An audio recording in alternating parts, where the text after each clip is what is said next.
यहाँ दुनिया से भर के हाजी आते हैं और यहाँ अपना नाम लिखवाते हैं. لا هذا للقماش. गोल्डन कलर देते हैं और ये एक मदीना का मशहूर फ़न है. هذا الحديد انظر نكتب على الميدالية. اس وقت ہم مدینہ میں موجود ہیں اور مدینہ میں ایک خاص فن ہے جس کو کتابہ کہتے ہیں. یہ وہ فن ہے جس سے جائے نماز، تسبیح، ٹوپی، بیگ اور اس طرح دیگر چیزوں پر اپنی مرضی کا نام جو ہے وہ لکھا جاتا ہے. یہ اس لیے لکھا جاتا ہے کہ جو قریبی لوگ ہو ان کو تحفے میں دیا جائے. اور اس وقت ہم ایک ایسے شاپ پر موجود ہے جہاں پر اس فن سے وابستہ کاریگر جو ہے موجود ہے. یہ وہ کاریگر ہیں جو اس پر مختلف نام جو ہے وہ لکھتے ہیں. اس وقت آپ دیکھ سکتے ہیں کہ یہاں پر فاطمہ کا نام جو ہے وہ لکھا گیا ہے. اس طرح یہ بیگ ہے، اس پر عربی، ترکی اور اس طرح مختلف جو نام ہیں وہ لکھے جاتے ہیں اور یہ نام لکھ کر پھر اپنے پیاروں کو جو ہے وہ یہ گفٹ کیا جاتا ہے. اس وقت نہ صرف ہم گھاگ سے بات کرتے ہیں بلکہ یہاں کا جو کاریگر ہیں ان سے بھی بات کرتے ہیں اور آپ کو بتاتے ہیں کہ یہ کس طرح کا فن ہے، کس مٹیریل پر یہ لکھائی کی جاتی ہے اور کس مقصد کے لیے کی جاتی ہے اور کس کس ملک کے لوگ جو ہے آتے ہیں اور وہ جو ہے اپنا نام لکھوا کر نہ صرف خود استعمال کرتے ہیں بلکہ اپنے پیاروں کو بھی گفٹ کراتے ہیں. میرا تعلق پاکستان خیبر پختونخوا ضلع لکی مرد سے. یہاں سے 2 سالوں سے مقیم ہوں اور ابھی ہم دکان کے سامنے جو بیٹھے ہیں یہاں دنیا سے بھر کے حاجی آتے ہیں اور یہاں اپنا نام لکھواتے ہیں.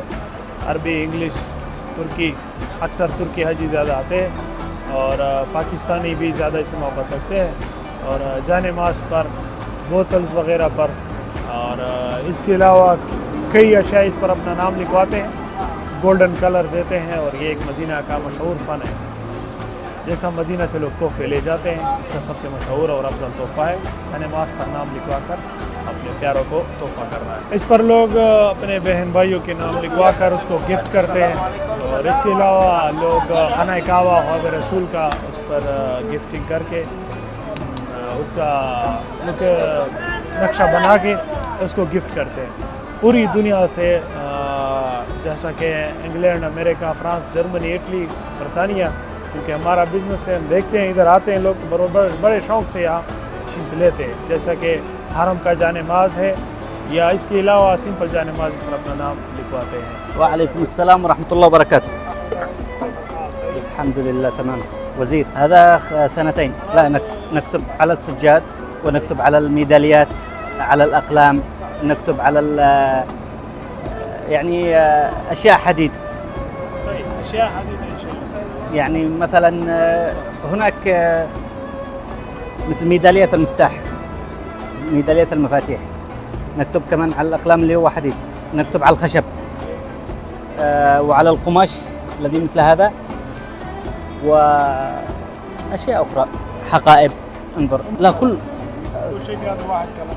أيوة لا هذا للقماش، هذا للقماش ولكن هذا للحديد. هذا الحديد. انظر نكتب على الميدالية ونكتب على السبحة أيضا الأكواب. انظر الأكواب.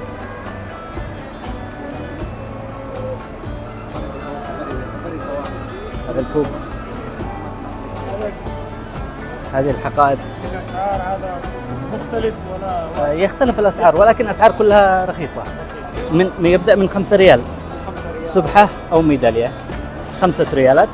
السجاد 10 ريال، 8 ريال. هذا ب15 ريال هذا النوع. تركيا، باكستان، العراق، السعودية، هنا عرب، مصر، كله يعني أكثر دولة. لا ذكرى، فقط ذكرى مميزة. يعني إذا تريد أن تهدي لابنك، لزوجتك، نعم، تهدي لابنك، لزوجتك، لأمك، لأصدقائك بأسمائهم، تكون ذكرى مميزة.